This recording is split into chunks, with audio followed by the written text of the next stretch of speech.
میاں محمد شریف مرحوم نے عالم بالا سے لکھے گئے ایک تخیلاتی خط میں اپنے بیٹے نواز شریف کو پیغام بھیجا ہے کہ اگر وہ صدمے، ناراضی اور مایوسی سے باہر نہیں نکلنا چاہتے تو پھر انہیں سیاست سے الگ ہو جانا چاہیے۔ ساتویں آسمان سے لکھا گیا یہ خط دراصل سینئر صحافی اور تجزیہ کار سہیل وڑائچ کے ذہن کی اختراع ہے۔ یہ تخیلاتی خط میاں شریف کی جانب سے وزیر اعظم پاکستان شہباز شریف کو لکھا گیا ہے۔ آئیے جانتے ہیں کہ اس خط میں اور کیا لکھا گیا ہے۔ میاں محمد شریف عرف ابا جی لکھتے ہیں: میرے پیارے عملیت پسند بیٹے شہباز، السلام علیکم۔ عرصہ دراز سے تم سے رابطہ نہیں ہوا۔ جب سے تم دوبارہ وزیر اعظم بنے ہو، میں ہر لمحے تمہاری کارکردگی پر پریشان رہتا ہوں۔ حالات خراب ہوں تو دل کڑتا ہے، اور جب ہوائیں اچھی خبریں لاتی ہیں تو دل خوش ہوتا ہے۔ سب سے پہلے مبارکباد کہ یہ مہینہ بہت اچھا گیا ہے۔ تمہاری حکومت کا نظام چل پڑا ہے۔ IMF کا قرض مل جانا بہت بڑا مثبت پہلو ہے۔ اقوام متحدہ میں تمہاری جاندار تقریر نے مخالفوں کے منہ بند کر دیے۔ اس تقریر کے فوراً بعد جنرل ضیاء الحق اور KM عارف ہمارے محلے مبارکباد دینے آ پہنچے۔ میں نے کوئی زیادہ لفٹ نہیں کروائی، مگر پھر بھی وہ دیر تک بیٹھ کر شریف خاندان کے قصیدے پڑھتے رہے۔ انہی کی زبانی اس بات کی تصدیق بھی ہوئی کہ فوج کے ساتھ تمہارا رابطہ اور تعلق مضبوط جا رہا ہے۔ یہ مہینہ تمہارے لیے یوں بھی اچھا ہے کہ سعودی شہزادہ سعودی سرمایہ کاروں کے ساتھ پاکستان آ رہا ہے۔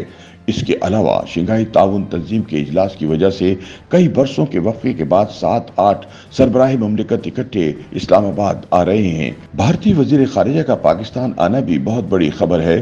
دوسری طرف 63A کے فیصلے نے سیاسی طور پر تحریک انصاف کی امیدوں پر اوس ڈال دی ہے۔ گویا سیاست، خارجہ پالیسی اور فوج کے تعاون کے حوالے سے تمہارا قلعہ مضبوط ہوا ہے۔ پیارے بیٹے، مجھے اس بات کی بھی خوشی ہے کہ چینی صدر شی سے بھی تمہارا کافی مضبوط رشتہ بن گیا ہے۔ میں نے تو بریگیڈیئر قیوم اور جنرل جیلانی کا یہ احسان کبھی نہیں بھلایا کہ انہوں نے نواز شریف کو وزیر اعلیٰ بنانے میں اہم کردار ادا کیا تھا، مگر اب مجھے اپنے خاندان کے حوالے سے عجیب و غریب خبریں مل رہی ہیں۔ لگتا ہے ساری روایات بھلا دی گئی ہیں۔ تمہارا وہ محسن جس نے تحریک عدم اعتماد میں سب سے متحرک کردار ادا کیا، نواز شریف اور فوج کے مذاکرات کروائے، جنرل عاصم منیر کے لیے نواز شریف کے ساتھ ملاقاتیں کی اور پھر PTI کا فرنٹ فٹ پر مقابلہ کیا، اس محسن کی مریم نواز اور نواز شریف سے اب تک ایک بھی باقاعدہ ملاقات نہیں ہوئی۔ خدا کا غضب، یہ ہم کس روایت پر چل پڑے ہیں؟ یہ بھی سننے میں آیا ہے کہ اگرچہ چچا اور بھتیجی میں ذاتی محبت اور گرمجوشی بہت ہے، مگر وفاقی اور پنجاب حکومت میں کوئی مؤثر رابطہ نہیں ہے۔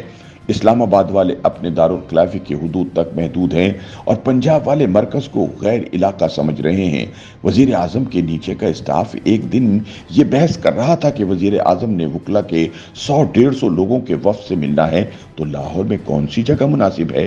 مسلم لیگ کے دفتر میں ملاقات کا رنگ سیاسی ہو جاتا ہے، لیکن اسٹاف کی اتنی بھی جرت نہیں کہ وزیر اعلیٰ پنجاب کی عملداری میں موجود کسی سرکاری عمارت کو استعمال میں لا سکے۔ ارکان قومی اور صوبائی اسمبلی کا نہ اوپر کوئی پرسان حال ہے، نہ نیچے ہی انہیں کوئی رسائی حاصل ہے۔ کہا جا رہا ہے کہ سب کچھ میرٹ پر ہوگا۔ میرٹ کا عرف عام میں مطلب یہ ہوتا ہے کہ اور کسی کی مرضی نہیں چلے گی، بس وزیر اعظم اور وزیر اعلیٰ کی مرضی چلے گی۔ وہ سیاہ کریں یا سفید، اسے ہی سیاسی زبان میں میرٹ کہا جاتا ہے۔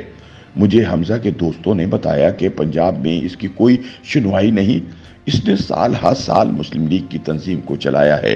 اسے نو لفٹ کہہ کر گھر بٹھانا سیاسی لحاظ سے سراسر غلط ہے۔ مشاورت جو ہمارے خاندان کا خاصہ تھا، اس کا نوجوان نسل میں مکمل فقدان نظر آتا ہے۔ پیارے بیٹے، میرے دنیا سے چلے جانے کے بعد تم نے بڑے بھائی کو والد جیسا مقام دیا ہے۔ نواز یقیناً اس کا اہل بھی ہے، اس کا دل بہت بڑا ہے، لیکن اس نے صدمات اور حادثات کے روگ دل کو لگا لیے ہیں۔ وہ پارٹی کا سربراہ ہے، لیکن مسلسل غیر متحرک اور خاموش ہے۔ یہ دو عملی نونی سیاست کو تباہ کر رہی ہے۔ شہباز بیٹے، تم تو ویسے بھی سیاست کرتے ہی نہیں، نہ سیاست پر بولتے ہو، نہ سیاسی جلسوں سے خطاب کرتے ہو، نہ پنجاب کا کوئی دورہ کرتے ہو۔